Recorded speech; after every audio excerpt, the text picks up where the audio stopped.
오늘 함께 보실 하나님 말씀은 고린도후서 9장 1절에서 5절의 말씀입니다. 고린도후서 9장 1절에서 5절 말씀, 저와 여러분들이 함께, 짧은 구절이니까 함께 합독해서 다 같이 읽도록 하겠습니다. 고린도후서 9장 1절에서 5절 다 함께 읽습니다. 유대에 있는 성도들을 돕는 일을 두고 나는 더 이상 여러분에게 글을 써 보낼 필요가 없습니다. 여러분의 열성을 내가 알고 있기 때문입니다. 나는 마케도니아 사람들에게 아가야에서는 지난해부터 준비가 되어 있다 하고 자랑하고 있습니다. 여러분의 열성을 듣고서 많은 사람이 분발하였습니다. 내가 이 형제들을 보낸 것은 우리가 이 일로 여러분을 자랑한 것이 헛된 말이 되지 않게 하려는 것이고, 내가 말한 대로 여러분이 준비하고 있게 하려는 것입니다. 혹시 마케도니아 사람들이 나와 함께 그리로 가서 여러분이 준비하고 있지 않은 것을 보게 되면 여러분은 말할 것도 없고 우리가 이런 확신을 가진 것 때문에 부끄러움을 당하지 않을까 하고 염려합니다. 그러므로 나는 그 형제들에게 청하여 나보다 먼저 여러분에게로 가서 여러분이 전에 약속한 선물을 준비해 놓게 하는 것이 필요하다고 생각하였습니다. 이렇게 해서 이 선물은 마지못해서 낸 것이 아니라 기쁜 마음으로 마련한 것이 됩니다. 아멘. 오늘 준비된 헌금이라는 제목으로 함께 말씀을 나누도록 하겠습니다. 오늘도 하나님과 동행하시며 구원의 기쁨이 충만하시기를 축복합니다. 우리는 앞서 이제 고린도후서 한 8장의 말씀을 통하여서 연보가 무엇인지에 대해서 살펴보았습니다. 연보는 은혜의 역사입니다. 예수 그리스도께서 부요하신 분으로서 가난하게 되심으로 많은 사람들을 부요하게 하셨습니다. 그러므로 연보라는 것은 바로 이 은혜에 참여하는 것입니다. 그러므로 연보는 단순히 우리가 돈을 드리는 것이 아니라 나 자신을 하나님 앞에 드리는, 나를 주님께 드리고 연락하는 행위입니다. 우리가 천하보다 귀한 은혜를 받았기 때문에 연보를 하는 것은 은혜 받은 자로서의 특권이고 하나님 앞에 감사의 마음을 표현하는 우리의 신앙의 모습입니다. 또한 연보하는 것은 평균하게 하는 원리입니다. 연보에 있어서 평균케 함이란 이 하향 평준화가 아니라 놀라운 은혜의 부요함의 평균화입니다. 그 은혜의 세계가 너무나도 부요하기 때문에 자신의 목숨마저도 아무것도 아닌 것으로 내어 놓는 것입니다. 죽어도 영광의 몸으로 다시 사는 세계를 은혜로 받았기 때문에 스데반 집사는 돌에 맞아 죽어가면서도 주님, 저들의 죄를 저들에게 돌리지 마시옵소서라고 기도하며 그들을 향해 용서할 수가 있었습니다. 사도행전 7장 60절에 보면 스데반 집사의 최후를 죽는다고 하지 않고 잔다라고 말하고 있습니다. 그러므로 성도란 죽음도 이기는 부요함이 우리 가운데 있는 것입니다. 오늘은 이 연보 혹은 헌금이라고 하는 주님께 드리는 이 예물에 대해서 미리 준비하라는 말씀을 우리에게 사도 바울은 전하고 있습니다. 세번역에는 5절에 선물이라고 되어 있는데 개역 개정에서는 연보라고 말하고 있습니다. 오늘 왜 이 말씀 가운데에서 연보를 하나님 앞에 미리 준비하라고 말씀하고 있는 것일까요? 연보가 하나님의 은혜로 되는 것이고 자원함과 기쁨으로 감사함으로 하는 것이라면 꼭 미리 준비하지 않는다 하더라도 잘 되는 것일 텐데 왜 오늘 미리 준비하라고 할까? 우리가 가만히 생각해 보면 우리가 예배 가운데 헌금을 드리는 것이 늘, 그리고 매 주일마다 하나님 앞에 예배하면서 하다 보니까 때로는 이것이 우리가 감사의 마음을 그냥 잊고 하는 경우들이 종종 있기도 합니다. 우리가 돌아보면 늘 기쁨과 감사와 하나님 앞에 넘치는 은혜로 때로는 드리지 못할 때도 있습니다. 몇십 년을 연보하다 보면 그냥 습관적으로 의뢰하는 것으로 생각할 때도 있습니다. 또한 우리가 하나님 앞에 이 연보를 할 때에 때로는 아까워서 망설여지기도 합니다. 특히 금액이 커지는 경우 더 믿음의 갈등이 생기곤 합니다. 그러나 연보가 은혜임을 아는 자는 미리 감사함으로 하나님의 것을 구별하여 준비할 것입니다. 그러면 미리 준비하는 것은 자원하여서 기쁨이 넘쳐서 힘에 지나도록 하는 연보와 다를까요? 우리는 가끔 충동적으로 소원하고 헌신하는 경우들이 있습니다. 대한민국 사람들의 이 기질과 정서와도 많은 관련이 있는 듯합니다. 월드컵이 있을 때 우리나라 국민들은 모든 국민들이 붉은 티셔츠를 입고 대한민국 축구 대표의 서포터즈가 되기도 합니다. 또 우리나라는 IMF를 겪을 때에 전 세계가 놀랍게 주목할 정도로 금 모으기 운동을 모두가 함께 동참하면서 나라 살리기에 앞장섰던 그런 민족입니다. 부흥회나 집회를 할 때에도 은혜 받을 때에 정말 불같은 하나님의 은혜를 달라고 하나님 앞에 뜨겁게 기도하고 간구하며 나아갑니다. 그런데 그렇게 집회를 통해서 은혜 받고 종종 헌금을 작정하게 하는 경우들이 있습니다. 우리 교회 부흥회나 집회는 그렇게 하지 않지만 많은 교회들이 부흥회나 집회 마지막에 헌금을 결단을 합니다. 그때에는 우리가 정말 뜨겁게 하나님 앞에 기도하고 은혜 받아서 큰 액수를 결단을 하게 됩니다. 제가 예전에 전도사로 섬기던 교회에서도 기도원의 300용사와 같이 교회의 기둥과 같은 일꾼들이 되라고 강사님께서 말씀을 하시면서 마지막에 헌금을 결단케 하셨는데 그 액수가 기본적인 그 액수를 정해주시는데도 굉장히 큰 액수였습니다. 그걸 가족 1인당 하라고 말씀을 하시면서 작정을 시키시는데 그때에는 성도님들께서 뜨겁게 은혜 받아서 결단을 하시기도 하고 또 이제 교회의 직분 때문에 하시는 경우도 있기도 했습니다. 그런데 가만히 생각을 해보면 집에 가서 정신을 차리고 나면 이 걱정이 앞서는 분들도 있습니다. 그렇게 해놓고 나중에 그것을 감당하지 못해서 힘겨워하는 경우들도 보게 되고요. 심지어 이 과도하게 작정한 헌금이 부담이 되어서 교회를 떠나가게 되는 사람들도 나오곤 합니다. 우리는 우리 주위에서 이렇게 종종 안타까운 모습을 보게 됩니다. 우리가 이런 식으로 작정을 했으니 그것이 서운한 것이라면 손해가 되는 것이라도 무조건 하나님 앞에 다 갚아야 한다. 이런 논리로 우리는 종종 이야기를 듣습니다. 그런데 이런 연보들이 정말 참 연보라고 할 수 있을까요? 그렇지 않은 것 같습니다. 혹 큰 은혜를 정말 하나님 앞에 받으셨다면, 그리고 하나님께 드리고 싶은 마음이 드신다면 한 주간 더 깊이 기도하시면서 더 깊이 묵상하시고, 그래도 내가 주님께 받은 은혜가 커서 결단하고 이것을 드려야 되겠다라고 생각한다면 그때는 다른 생각하시지 말고 기쁨으로 주님 바라보면서 하셔도 됩니다. 하지만 충동적으로 연보하는 것은 좀 더 기도하시면서 잘 생각해 보시기를 바랍니다. 그러므로 바울 사도는요, 이 연보함에 대해서 미리 준비하라고 이야기를 하고 있습니다. 고린도전서 16장 1절에서 3절 말씀을 보면 성도를 위하는 연보에 대하여는 내가 갈라디아 교회들에게 명한 것 같이 너희도 그렇게 하라. 매 주일 첫날에 너희 각 사람이 이를 얻은 대로 저축하여 두어서 내가 갈 때에 연보를 하지 않게 하라. 내가 이를 때에 너희의 인정한 사람에게 편지를 주어 너희의 은혜를 예루살렘으로 가지고 가게 하리니, 이렇게 이야기를 하고 있습니다. 바울 사도는 이 갈라디아 교회의 예를 들어서 고린도 교회로 하여금 연보에 대하여서 미리 준비하여서 할 것을 권면하고 있습니다. 매주일 첫날에 각 사람이 이익을 얻은 대로 미리 저축하여 두었다가 그것을 따로 구별해 놓으라고 합니다. 그래서 자신이 갈 때에 급하게 연보를 하지 않게 하라고 말합니다.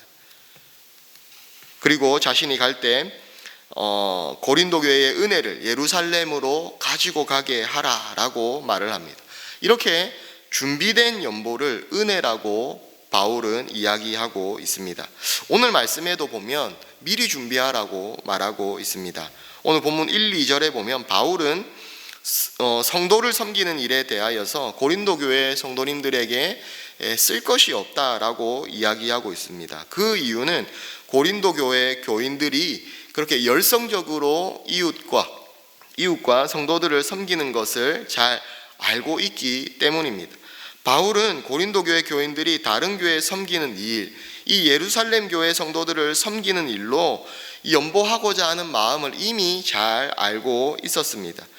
바울은 고린도 교회가 1년 전부터 예비하고 있었던 것을 잘 알고 있었기 때문에 그것을 마케도니아 교인들에게 자랑하였던 것입니다. 그렇게 고린도 교회 교인들을 자랑하니 이 마케도니아의 많은 사람들도 자극을 받아서 분발하였다라는 것입니다. 그런데 왜 바울 사도는 고린도 교회의 연보를 말하기 위해서 미리 세 사람을 보내는 것입니까? 3, 4절에 보면 바울 사도가 형제들을 보낸 것은 마케도니아 교회 교인들에게 고린도 교회 교인들을 자랑하였는데 이 자랑이 헛되지 않고 사도가 말한 것처럼 준비하게 하기 위하여서 미리 보낸 것입니다. 미리 준비가 되지 않는다면 바울 사도가 마케도니아를 지나서 이 고린도 교회를 갈 때에 마케도니아 교인들도 함께 고린도 교회를 방문하게 될 텐데, 그러면 미리 준비되어 있지 않다면 이렇게 자랑한 것이 이 부끄러움을 당할까 그렇게 했다라는 것입니다. 그래서 미리 준비할 수 있도록 세 명의 형제를 보내는 것입니다. 그리고 미리 준비하는 것이 참 연보답다는 것을 바울은 이야기해 주기 위하여서 미리 형제들을 보내는 것입니다. 미리 준비한다라는 것은 하나님을 위하여서 구별하고 바쳐진 마음과 함께 나의 삶을 하나님 앞에 전부 바친다라는 그 믿음의 고백과 함께 연보를 드린다라는 것입니다. 그냥 아무렇게나 드리는 것이 아니라 하나님을 사랑하는 마음으로 미리 구별하고 준비하라는 것입니다. 그리고 이것은 단지 연보의 내용만이 아니라 이 우리의 신앙생활 전반에 걸친 내용인 것입니다. 우리의 신앙도 어느 날 갑자기 감동을 받았다고 해서 그때부터 막 교회를 열심히 날아다니면서 섬기는 것이 잘하는 것이 아닙니다. 평소에 신실하고 꾸준하고 날마다 주님의 교회를 돌아보는 것이 더 중요한 것입니다. 그래서 바울이 복음을 누구에게 부탁하느냐 하면 신실한 자에게 부탁하는 것입니다. 디모데후서 2장 1절 2절에 보면 이 복음을 충성된 자에게 부탁한다라고 말을 하고 있는데요, 성경에서 말하는 충성은 앞과 뒤가 똑같은 것입니다. 변함이 없는 것입니다. 신실한 자를 말하는 것입니다. 그렇습니다. 평소에 미리 준비하는 것은 연보뿐만이 아니라 우리의 모든 신앙생활 전반에 필요한 것입니다. 예배를 드리러 나올 때에도 미리 예배를 준비하는 마음으로 토요일에 일찍 잠자리에 들고 주일 아침에 일찍 일어나서 하나님 앞에 정결하게 나의 몸과 마음을 준비하고 깨끗이 하여서 하나님 앞에 나와 주님을 뜨겁게 예배하고 주님을 만나야 되는 것입니다. 교회에서 섬기고 사역을 할 때에도 미리 구별된 헌신을 통해서 나의 가장 정성스러운 마음과 섬김을 드리는 것입니다. 우리가 살아가는 이 섬김과 예배뿐만이 아니라 우리의 모든 삶에 있어서도 하나님 앞에 미리 준비하고 미리 하나님의 나라를 준비하며 살아가는 신앙의 태도가 중요한 것입니다. 그러므로 연보만 미리 준비하는 것이 아니라 연보만 미리 준비하는 것이 참 연보가 아니라 참된 신앙생활도 범사에 미리미리 준비하며 사는 것입니다. 5절 말씀을 보면 개역 개정으로 읽어드리겠습니다. 그러므로 내가 이 형제들로 먼저 너희에게 가서 너희가 전에 약속한 연보를 미리 준비하게 하도록 권면하는 것이 필요한 줄 생각하였노니 이렇게 준비하여야 참 연보답고 억지가 아니니라 라고 했습니다. 개역 개정에 보면 여기서 연보라는 이 단어 앞에 각주 2번이 있는데요, 밑에 각주를 보면 헬라어로 복이라고 되어 있습니다. 즉 연보가 하나님 앞에 드리는 이것이 복이라는 것입니다. 그리고 억지로라는 단어에도 각주 3번이 있는데요. 밑에 각주를 보면 이 억지로라는 말이 탐심이라는 말로 번역이 됩니다. 그래서 미리 준비하지 않는 연보는 탐심으로 하는 연보가 된다라고 번역할 수 있는 것입니다. 평소에 주님을 사랑하면서 주의 은혜에 감사하여서 준비해두고 미리 구별하여 두고 내가 쓸 것을 정하기 전에 미리 하나님 앞에 먼저 우리의 마음을 구별하는 마음으로 드리는 이것이 참 연보다운 것이다 라고 성경은 이야기하고 있는 것입니다. 그러므로 이렇게 준비된 연보는요, 단순히 우리가 헌금과 예물을 하나님 앞에 드리는 것이 아니라 복이 된다라는 것입니다. 그렇지 않고 우리가 부흥회나 아니면 은혜 받았다고 해서 즉흥적으로 때로는 하나님 앞에 드리는 것은 자칫 잘못하면 이 복에 참여하는 것이 아니라 탐심에 참여하는 것이 될 수도 있다라는 것입니다. 그러므로 미리 준비하는 것은 연보뿐만이 아니라 성도의 모든 신앙생활에서 미리미리 준비하는 것이 필요합니다. 성도의 모든 신앙에서 미리미리 준비하고 사는 것이 참 신앙다운 것이고 억지나 탐심이 아니라 하나님 앞에 진정한 믿음의 모습으로 살아가는 그런 신앙의 자세로 볼 수 있다라는 것입니다. 세상의 많은 사람들도 자신의 행복과 미래를 위하여서 여러 가지 준비를 합니다. 좋은 직장에 가기 위하여서 미리미리 영어도 공부하고 어학연수도 다녀오고요. 좋은 남편과 좋은 아내를 얻기 위하여서 미리미리 외모도 관리하고 요리도 배우고 내가 갖추어야 될 것들을 갖추고 합니다. 이렇게 세상의 사람들도 자신의 삶을 위하여서 미리 준비를 한다는 것입니다. 그렇다면 우리가 영원한 안식과 영원한 신랑이 되실 주님을 맞이하는 일을 우리는 내일로 미룰 수가 없는 것입니다. 그러므로 오늘이라고 부르는 바로 이 시간에 우리는 준비하며 살아야 되는 것입니다. 이것이 참된 신앙의 모습입니다. 그러면 우리는 무엇을 준비하며 살아야 될까요? 우리는 별세를 준비하며 살아야 합니다. 예수님께서 변화산에서 모세와 엘리야와 함께 무엇을 의논하셨습니까? 별세에 대하여서 의논을 하셨습니다. 마가복음 9장 2절에서 13절에 보면 예수님께서 어느 날 갑자기 이 십자가를 지신 것이 아닙니다. 제자들에게 자신이 당할 고난과 십자가의 죽음을 미리미리 말씀하고 알려주셨습니다. 이 일을 위하여서 미리 창세전에 준비가 되셨고 그 일을 이루기 위하여서 성육신하셔서 이 땅에 오신 것입니다. 그리고 그 준비된 십자가의 길로 우리 주님은 걸어가신 것입니다. 그런데 우리는 어떻습니까? 사실 우리는 죽음을 잘 생각하며 살아가지 않습니다. 주님이 오늘 재림하신다는 생각을 잘 하며 살아가지 않습니다. 우리만 그런 것이 아니라 대부분의 사람들은 지금 내가 건강하게 살아가고 있기 때문에 죽음에 대해 굳이 생각하며 살아가지 않습니다.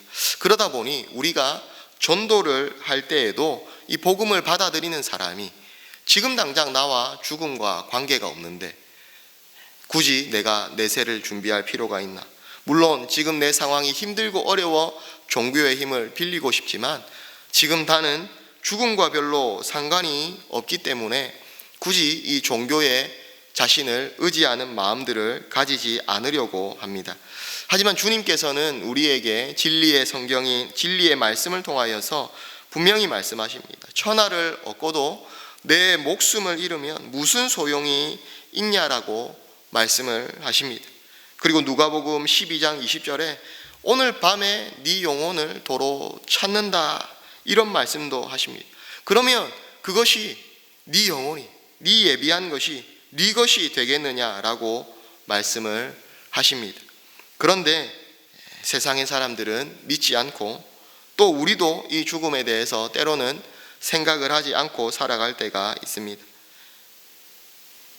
우리는 믿음을 가진 그리스도인으로서 종말론적 인생관을 가지고 살아야 하는 것입니다. 교회는 하나님께서 다시 오실 그때를 바라보며 종말론적으로 살아가는 공동체입니다. 마태복음 25장 1절에서 13절 말씀에 보면 신랑을 맞이하는 이 열 처녀의 비유가 나옵니다. 열 처녀들이 신랑을 맞이할 때 미련한 다섯 처녀는 기름을 준비하지 않았습니다. 그러나 슬기로운 다섯 처녀는 등과 함께 기름을 예비하였습니다. 미련한 다섯 처녀는 우리가 잘 아는 대로 신랑이 늦게 오자 결국 기름이 모자라고 떨어졌고, 그 기름을 가지러 가면서 결국 신랑이 도착하여 문이 닫히고 들어가지 못하였습니다. 이 비유는 주님이 다시 오신다는 약속의 말씀을 믿고 사느냐입니다. 그리고 누가복음 19장에 나오는 문화 비유도 마찬가지입니다. 누가복음 19장 11절에서 27절에 보면 어떤 귀인이 왕위를 받아가지고 오기 위하여서 먼 나라로 갔습니다. 그는 가면서 종을 불러서 이 문화를 하나씩 주면서 자기가 돌아올 때까지 장사를 하라고 하였습니다. 이에 주인이 반드시 왕위를 받아 오신다는 것을 믿는 종들은 주인이 보이지 않더라도 주인을 눈앞에서 보듯이 섬기며 살아가는 것입니다. 그래서 어떤 종은 주인이 준 이 한 문화를 열심히 장사하여서 10문화를 남겼습니다. 주인이 돌아와서 계수할 때에 그는 주인으로부터 착하고 충성된 종이라고 칭찬을 듣고 10고을을 차지하는 권세를 누리게 되었습니다. 또 한 종은 주인이 준 문화로 5문화를 남겼습니다. 그 종도 주인으로부터 칭찬을 듣고 5고을을 섬기는 권세를 받았습니다. 그런데 한 종은 당신이 엄한 사람인 것을 내가 무서워함이라. 당신은 두지 않은 것을 취하고 심지 않은 것을 거두나이다 하면서 수건에 싼 문화 하나를 고이 가지고 왔습니다. 이에 주인은 악한 종아라고 말합니다. 내가 네 말로 너를 판단하노니 너는 내가 두지 않은 것을 취하고 심지 않은 것을 거두는 엄한 사람인 줄 알았느냐? 그러면 어찌하여 내 은을 은행에 두지 아니하였느냐? 그리하면 내가 와서 그 별리까지 찾았으리라. 이렇게 책망하며 그 가진 한 문화까지 빼앗아서 10문화 있는 자에게 주었습니다. 그런 후에 주인이 말하기를 내가 너희에게 말하노니 무릇 있는 자는 받겠고 없는 자는 그 있는 것도 빼앗기리라. 그리고 나의 왕됨을 원치 아니하던 저 원수들을 이리로 끌어다가 내 앞에서 죽이라 라고 했습니다. 그렇습니다. 이것이 준비하며 살아가는 사람의 모습입니다. 예수님이 주인이시고 우리는 그분의 종이고 청지기입니다. 그러므로 연보만 미리 준비하는 것이 아니라 우리는 죽음도 그리고 재림도 미리미리 준비하며 살아가야 하는 것입니다. 이 재림을 준비하고 살아가는 이 믿음이야말로 오늘 하루를 우리가 준비하고 최선을 다해서 믿음의 삶을 살아갈 수 있도록 하는 힘이 되기 때문입니다. 이것이 은혜이기에 참으로 복되고 아름다운 모습인 것입니다. 성령 하나님께서 우리에게 은혜를 주셔서 우리로 하여금 연보를 미리미리 준비하는 자들이 되게 하여 주시기를 원합니다. 연보뿐만이 아니라 죽음도 재림도 미리미리 준비하는 자들이 되게 하여 주시기를 원합니다. 그리하여서 우리가 주님 앞에서 복된 자들이 되게 하여 주실 줄 믿습니다. 오늘도 우리가 연보와 모든 믿음의 삶을 준비하고 예비하고 이 하루를 최선을 다하여 하나님 앞에 믿음으로 살아감으로 말미암아 그 모든 우리의 믿음의 삶이 우리에게 복이 되기를 주님의 이름으로 축복합니다. 우리 말씀을 기억하며 함께 기도하겠습니다. 하나님, 주님께 드리는 연보와 우리의 모든 삶과 헌신을 미리 준비하며 구별하여 하나님께 드리는 귀한 믿음이 될 수 있도록 우리에게 더 큰 믿음을 주시고 우리가 하는 연보가 우리에게 복이 되게 하여 주시고 우리가 주님의 재림과 주님 앞에 서게 될 날을 준비하며 살아가는 믿음의 모든 삶들이 우리에게 복이 될 수 있도록 하나님 앞에서 오늘 하루도 믿음으로 살아갈 수 있게 도와주시옵소서.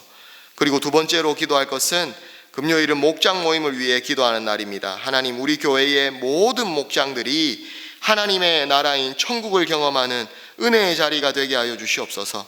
코로나로 모이기 힘들지만 온라인과 서로의 노력으로 우리의 모임이 중단되지 않게 하여 주시고 여전히 하나님의 은혜를 경험하는 복된 자리가 되도록 모든 목장 모임에 하나님 임하여 주시고 은혜를 베풀어 주시옵소서. 이를 위하여서 준비하고 기도하며 최선을 다하여서 섬기는 우리 목자님들에게도 하나님께서 성령의 충만함을 주시고 코로나 상황에서도 지치거나 낙심하지 않도록 믿음의 힘을 달라고 기도해 주시기를 바랍니다.